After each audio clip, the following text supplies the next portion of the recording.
this Thursday game day. Yes. All right, Tone. Acceptable? Oh, yeah. Acceptable here? This works? Let's see. Let's double check. Let's look at them angles. All right.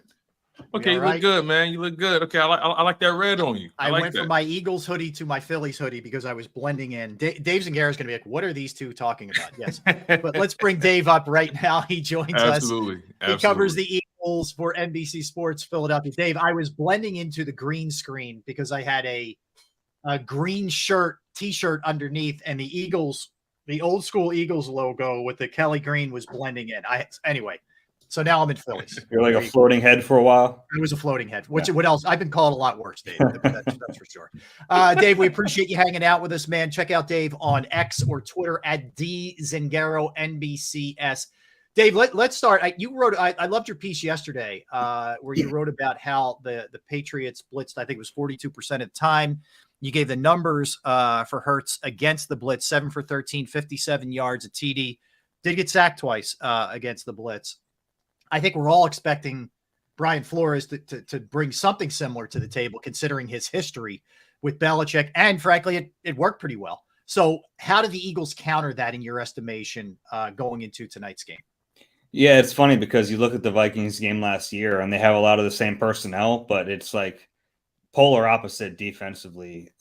Just from a philosophical standpoint, that Donatell defense was tough to watch at times. I could see the wheels spinning. A Conway, you were going to. Yeah, it wasn't good. This defense at least has some teeth. The Eagles weren't great against picking up the blitz last week. I don't think they necessarily have a running back who's any good at it.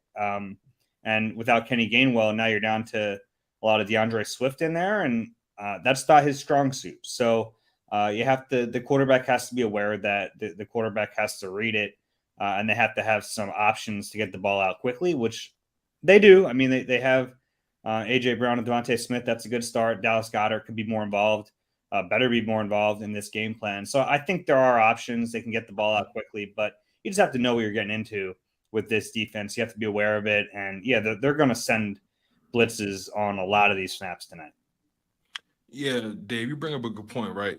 The play calling, the offense, it was a little questionable to me. I really was curious why Dallas Goedert, or why it took so long for Dallas Goedert to be involved. I was even more curious about, why Kenny Gainwell was involved so much. So what was your overall thoughts on the game plan in a nutshell from week one, and how do you anticipate it changing going into week two against the Vikings? Yeah, it was a little weird. It was a weird offensive game. It wasn't even just that Kenny Gainwell was getting lead running back carries. He was like the offense for the first couple of drives. That was surprising to me. Give the Patriots some credit. Sometimes I roll my eyes when we talk about the other team because like the Eagles are good enough to dictate, but the Patriots did some good things against Dallas Goedert. They clearly wanted to erase him. They did that for the most part. There were some opportunities in the middle of that game where Goedert was open and Hurts just missed him. Goddard's going to be featured in this offense tonight and going forward. He's a big part of it. They've brought up the comparison to Devontae last year, and I think that's one that makes sense. They're going to try to get him involved. They're going to force feed him a little bit. Now, on the flip side of that, the Vikings probably know that too, so they'll be working to take it away. But I thought it was like kind of a disjointed offensive play calling day for Brian Johnson.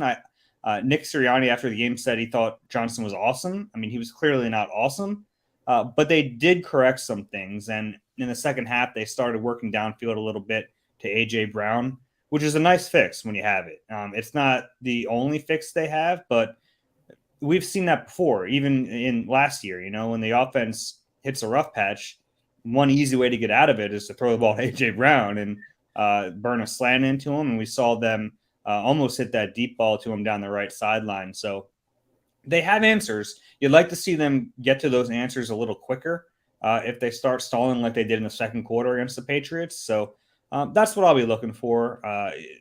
There was a lot of unknowns going into that game against the Patriots because of how versatile they are and how multiple they are. But you kind of know what you're going to get with this defense a little bit more. If I could quickly follow up, Rob, I'm thinking about it from this perspective also. Like you said, Bill Belichick, he's not the easiest guy to game plan against, especially when he has several months to prepare for you.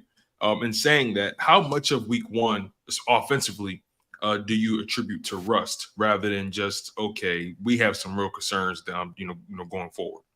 Yeah, it's always tough to like assign like what percentage of it was this and what was that.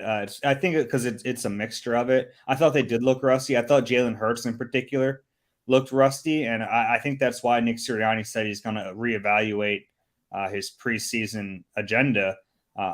I'm personally okay with being rusty early. I think the benefit of being a healthy team outweighs being a little rusty early in the season, but I certainly understand if you can try to find a better balance. I thought the real rust showed in Hurts to me. I just thought he didn't look like himself.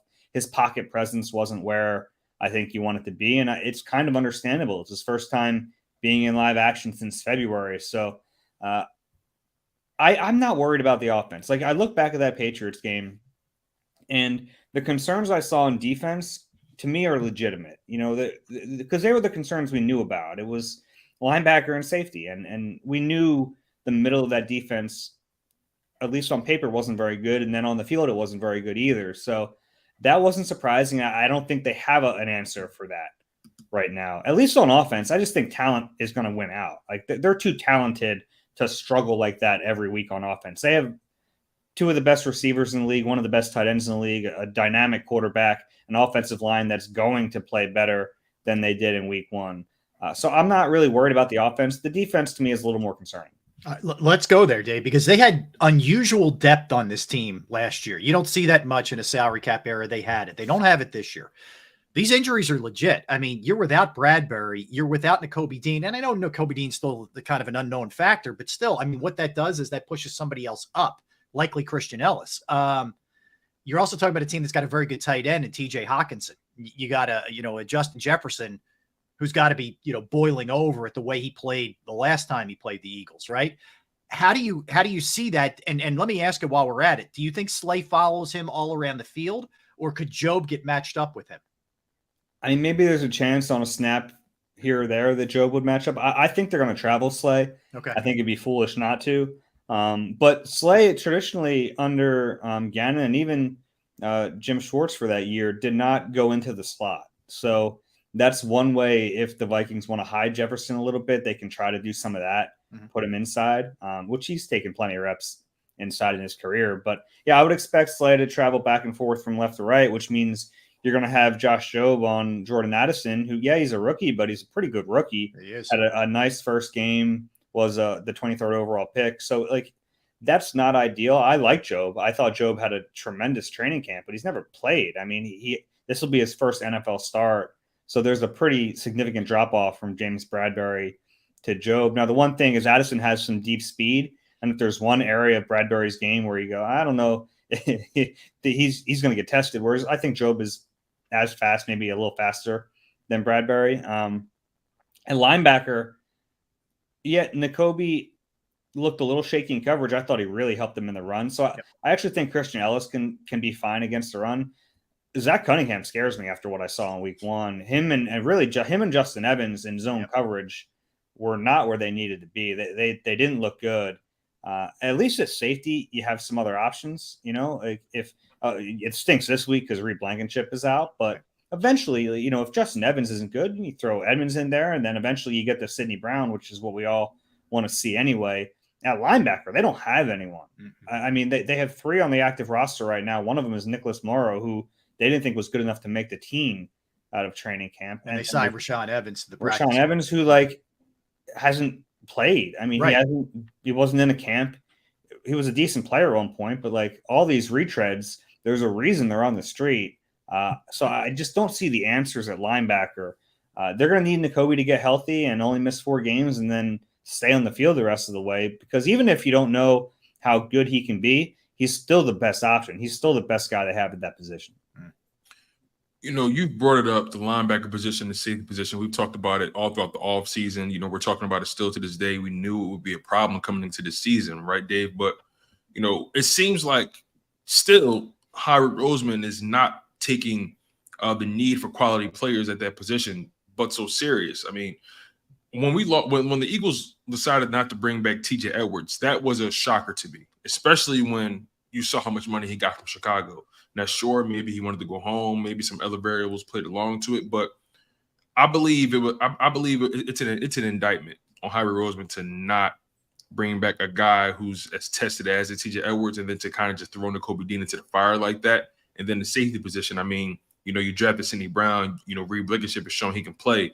But how much, how should we look at Harry Roseman today, knowing what we know about this linebacker and safety room, and how the injuries are already starting to affect, are already beginning to affect the weakest part of your roster? Yeah, look, I would say that these are the two weakest spots, but it's by design too.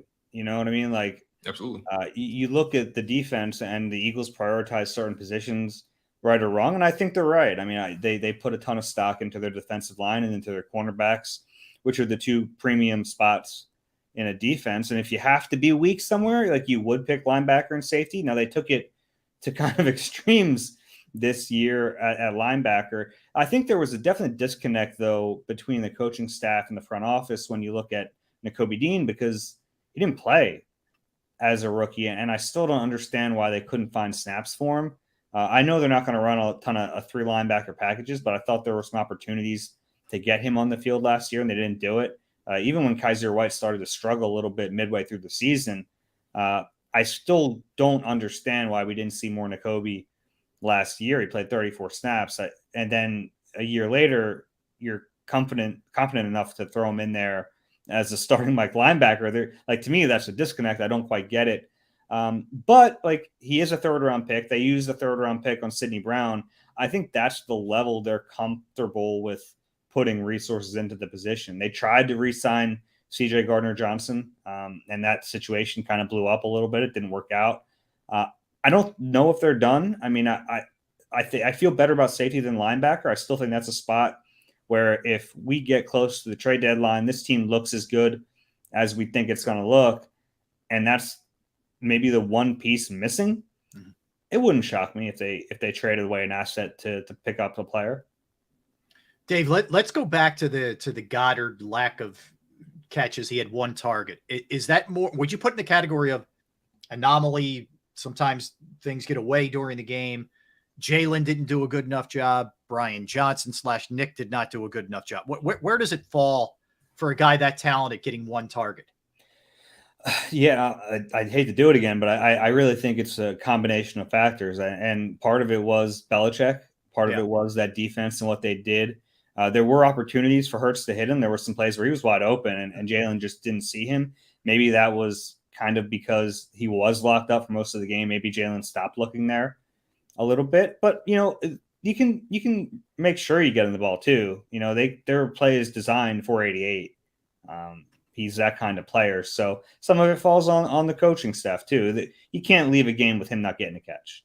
And that's why I think we'll see some manufactured touches for him, whether it's like a bubble screen or some kind of quick pass, just to get the ball in his hands. It's been a while since he caught a football in a real game. You want him to get that. That's kind of what we saw with Devontae last year, the first target of the game. Just a quick ball to him, get him involved. And he had 15 catches in the next 2 weeks after going goose egg in the opener last year. I don't know if Goddard will do that, but he's going to be a big part of this offense. Given the fact that it is only week one, right? We're going into week two. We're so early in this process with this new look Philadelphia Eagles roster. How do you, as a writer, right? How do you balance your overreactions with your proper reactions? Again, we're so early in this season, but there are some things that we have talked about in the offseason that are rearing its ugly head, and there are some things that maybe we thought would happen, but maybe it's not happening. How do you balance your emotional swings as a writer, Dave? I mean, I don't know if I have emotions, but I think it's like when you're looking at the things you thought would be a problem and they show up to be a problem, that's more concerning. So if we're talking about linebacker and safety, which we have, that's concerning because I don't see that getting much better. Maybe if one of these safeties that hasn't played a bunch, like Sidney Brown, ends up getting on the field and being a good player, like, that's great. But I don't know if you can rely on that. But then, and special teams, I think certainly fits into that. Some good things on special teams, like Jake Elliott was great. I thought Brayton Covey had a nice return, but overall, I mean, you can't have 10 guys on the field. Like, what are we doing here? I think there's a coaching issue on special teams. And I think Michael Clay has done some decent things. I don't think he has done the best job. I don't know if he has the best personnel. And I think that's a concern, especially as the injuries pile up, because now you have Josh Jobe starting, so he can't play as much special teams. Christian Ellis is going to have to start. He's one of your best special teamers. So there's a trickle down to all this too. So I think those are concerning. I have a tough time feeling concerned about the offense. I think they're going to be good. I watched it all training camp. Jalen was incredible. They have two of the best receivers in the league, a top 5 tight end, and he's not 5. They have an offensive line that's should be good. I see no reason why they wouldn't be good. I was kind of surprised Lane Johnson had a tough time with Keon White, the rookie. But, I mean, Lane's Lane. And like I have a hard time getting worked up about the offense. I think they'll be okay. Let's go back to Jefferson. They did a great job on him last year, for sure. Do you see that happening again tonight? Do you see it 2 games in a row? Maybe not to that extent. He's a really hard guy to shut down completely. You're going to have to give help. You know, Slay did a great job on him last year, but that can't be the only answer. There are going to be times where you bracket him. I think we'll see a lot more too high in this game than we did in that first game. You need to keep it in front of you with him and Addison. So, yeah, they're not going to shut him down the way they did like last year. I'd have a hard time believing that. I mean, Justin Jefferson got targeted 6 times with Slay on him. Slay had 2 catches and Jefferson had 1. I mean, that's not going to happen again. Right. He's going to get his, but you have to just understand that, try to keep it in front of you, and hope that primetime Kirk shows up. Yeah, 11 and 18, Kirk. What was your line before about Kirk Cousins? Oh my God, he for some reason he can't leave the house at night. I don't know what it is, but the moonlight just reflects off of him a certain way. I don't know if he turns to a werewolf. I don't know what it is, Dave. But I'm thinking about this team, right? The Vikings, right? And they moved on from Dalvin Cook. Now they're dealing with Alexander Mattison. They have Ty Chandler, Myles Gaskin. They're not really deep at that running back position. And the Philadelphia Eagles, I thought, would struggle in week 1 against the run with the New England Patriots. They pride themselves on their run game. They've always had one. This week, they're going up against a team that doesn't have a running game. And the Eagles responded pretty well with the run last week. How do you anticipate the Philadelphia Eagles, dealing with those running backs in Minnesota? And what was your overall thoughts on Jordan Davis and Jalen Carter, those guys, Milton Williams, Fletcher Cox? What's your overall thoughts on that interior defensive line as well? Yeah, I'll start with the Eagles' run defense. I was impressed with them in week 1. Last year under Gannon, they ran so many 5-man fronts that Jordan Davis was only playing the nose tackle. So to see them out there in 4-man for really the entire game last week was encouraging, because you see Jordan Davis out there making plays from a position he really didn't get to play at all last year. And then that 4-man rotation is dynamic. I mean, Fletcher looked incredible in week 1. We'll see how he plays tonight. He's questionable.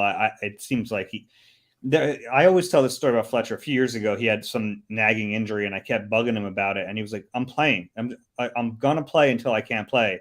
He's a really tough guy. I think he's going to play. But you wonder how good he'll be able to play in this game with that injury.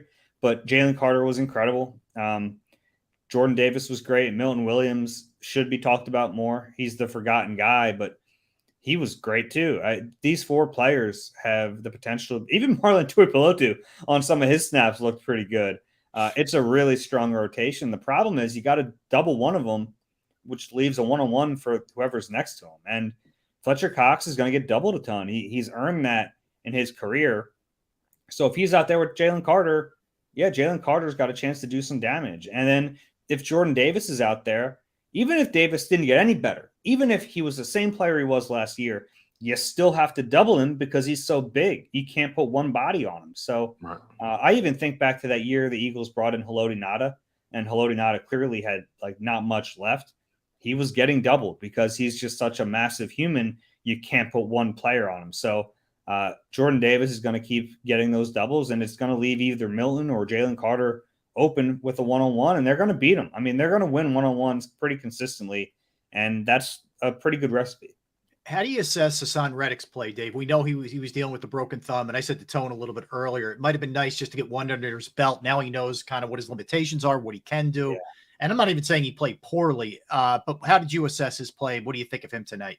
Yeah, I was actually surprised. He got some good pressure early in that game, and I wasn't sure what to expect because grip strength as a defensive lineman is pretty important. Mm-hmm. I think there's a little learning curve going on, him trying to figure out how to play through this injury until it heals up a little bit more. But you're right. I think just getting one game under his belt, trying to figure out how exactly to play with it, that's going to help. Early in the season, he might not be the same guy. Mm-hmm. I think that's fair, but you still have him. You have Josh Sweat on the other side. Like they're going to be okay. Yeah. I think they have enough fastballs. Yeah. Really quickly, Dave, I'm thinking about the Cowboys and the Niners right now, right? And they both came out in week 1, guns blazing. Cowboys dominated the Giants 40-0. Niners, they took it to the Steelers. I thought that game would be a lot closer, but it really didn't pan out that way. But how concerned should the Philadelphia Eagles, and again, I know it's only week 2. It's early. A lot can change. But how concerned should the Philadelphia Eagles be with their NFC rivals and how hot they're starting out? I think it's about the same level of concern you had going into the season. I think these are the 3 teams in the conference that have a chance. And I actually thought the Cowboys were the second best team. I know a lot of people had the 49ers, but the Cowboys are a good team. That's a great defense. They have some playmakers on offense. I like that team. There's a good chance it comes down to the 2 head-to-head matchups between the Eagles and Cowboys. Right now, it's hard to say the Eagles are a better team based on what they did in week 1 and what the Cowboys did. Ultimately, I think they have the better roster. The Eagles do. I kind of give the tie break to the quarterback position. I think Jalen's clearly the best quarterback in the conference, but so maybe if you're kind of overreacting to week 1, you can say the Eagles are the 3rd best team of those 3. But I look at the roster. I think they're going to be okay. And I think one of those 3 teams is going to represent the NFC in the Super Bowl. And we'll just have to see which one it is. Dave, any kind of I know that Minnesota's coming off a loss at home, so that's a biggie. But the Eagles weren't thrilled with the way that they played. Any help to them that they turn this thing around and play it 4 days later and not have to have it linger? They can just move right on from this. What's your sense of where they are from a psyche standpoint?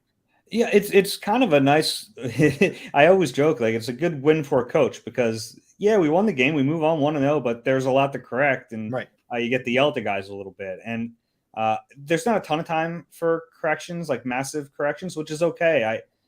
I think the Eagles are a good enough team where you don't have to draw up everything again. Like you just execute a little better, have a little better game plan, and I think they'll be okay. The injuries are a tad concerning in this game. You're missing 3 starters on defense, and this Vikings offense has the potential to beat you, but I still think the Eagles are the better team. Okay. All right. So what do you think here in terms of prediction, Dave? Yeah, I picked the Eagles. I don't have the score in front of me. Hold on 1 second. I can find it for you. I did pick the Eagles, and I picked them 34-24. 31-24. 31-24. Okay. Dave, listen, man. That's a good score. I think I had it that way too, 31-24. That's a really good score. That's right on the line, 6.5. So that would be an Eagles cover right now for those of you scoring at home. I know you don't care about that, Dave. I'm just telling you. All right, keep up the good work, Dave. And of course, I always tell everybody, love the podcast that you do with our buddy Ruben Frank, Eagle Eye. It's excellent. But follow Dave on X/Twitter, whatever you want to call it, Zangaro at NBCS. Dave, thanks, man. Appreciate it. Take care. All right. That is Dave Zangaro. He will have the full coverage of everything tonight. Yeah, look, I think Dave makes some good points there. I do worry about the defensive side. I think their offense is going to come out and play really, really well tonight, Tone. I do. The other side, I'm leery of shutting down a superstar 2 straight games. And Addison is no here's slouch. The thing, Rob. Here's the thing. It's not technically 2 straight games. I mean, it's been a while. They haven't played them since last season, right? I mean, 2 straight maybe as far as their matchups go. Full calendar year. But I mean, a lot's transpired between then and now. So I'm not saying the Eagles are going to flat out shut down Justin Jefferson, but you know how he always has in his mind he wants to take it to Philadelphia for some odd reason. Yeah. Well, not for some odd reason. We know what the reason is. Yeah. I think that plays against him. He comes in. He gets too hype in his own mind. He gets too hype trying to make, trying to stick it to Philadelphia. when in reality, he's not paying attention to the overall objective at hand, and that's to win the game. Mhm. But overall, it falls on his quarterback, Kirk Cousins, to get the ball from point A to point B. Justin Jefferson is going to get open. It's just a matter of you winning more of those matchups than him. But I agree with Dave. I think if they would be fools to not follow Jefferson with Slay. Yeah, same here. And I don't care if it's in the slot. I don't care if it's on the outside. I don't care if it's the left side. It's the right side. I do not want to see Josh Jobe lining up opposite. And you better give him help. You better have safety help over the top, man. Because you get any kind of zero, package where he's on an island by himself, it's going to be trouble. So I think they'll avoid that kind of stuff. I do. And obviously Minnesota's going to look for mismatches. But the key to this whole thing is going to be getting home. You get home on Cousins, it won't matter if Jefferson's open. Get him. Just get the Cousins. No, you're right. You're absolutely right. Who do you think the Eagles are going to give the nod to at safety? I mean, I feel like honestly, it's not clear cut. I think you may see Justin Evans because of his coverage ability, but outside of him, I mean, I think it's pretty up in the air. We may see Edmonds because of experience. Yeah. You may see Sidney Brown. It's just not clear. Yeah, I'm with you. Like, I think here's my best guess. And if you didn't know, Bradbury's out with ribs, so he's not playing. My guess is you're going to see a combo here of Justin Evans and Terrell Edmonds. I think they're going to be your two starters. That's who I think they're going to go with. I don't think they want to have the inexperience of Sidney Brown out there, with any of these kind of newcomers. I think that's the direction they're going to go. And I think it's going to be a quick hook if either one of those two aren't playing up to speed. I don't think they're going to stay with him and let him get torched all game. I really don't. I think they will not be afraid to pull the trigger there and make a move. Yeah. That's my sense. Yeah, I'm with you on that. Another quick question for you about Sean Desai. Yeah. Did you think he blitzed a little? Well, let me not say he blitzed too much. Let me put it this way. Do you think he had some ill-timed blitzes in that Patriots game? Yeah, he was trying to create something in the second half there. He was trying to get something going, and it just didn't. He wasn't able to generate it. I know Eagles fans want them to blitz like crazy. I think tonight especially, they're going to get home. They're going to get home. The interior is going to get home and they're going to force him, sidestep or move out, and that's where the edges are going to get him. But with the center being out and as good as the tackles have played or are playing and capable of playing, I feel good about the Eagles defensive line. I worry about everything else. I do worry about the secondary to an extent. I worry about the linebackers, but I feel good about the D line. I do. Yeah, I don't, it's crazy. I don't trust the Vikings at all.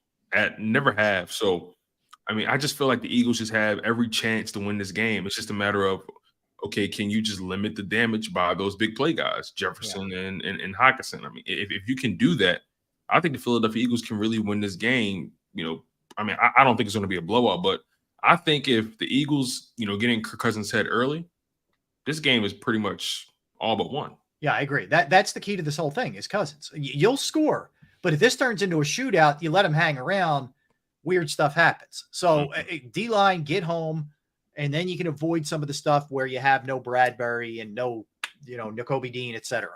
That's where it's got to be won. That's for sure. It's going to time out. We will continue. We'll go through, Tone, who needs to be better. Now, that can be players, that can be coaches. Who needs to be better than what we saw in week one? We will do that when we come back. Tone is in for D Gunn. I am Rob Ellis for Sports Take on this game day Thursday. All right, let's talk about Jim Murray and Principal Financial Group, because knowing who to trust with your finances can be very scary, right? And I'm in the front of the line. It took me a long time to find the right person. I finally did, and it's Jim Murray and Principal Financial Group. And look, for any of us, for you, it could be retirement planning, 401k review, insurance review. You might have a small business and you need help getting your employee benefits off the ground. That's another resource that Jim can help you with. I personally entrusted my IRA, my 401k rollover with Jim, and it couldn't be any happier. The other thing is you can always reach out to him with any kind of questions. All right, I'm seeing this. What's happening here? And should we hop over to this? I see this is trending well, or this is trending negatively. Let's get off this. He's a great resource to bounce things off of. Give him a call, 610-996-4751, 610-996-4751. And you could email him as well, Murray, MURRAY.Jim@principal.com. That's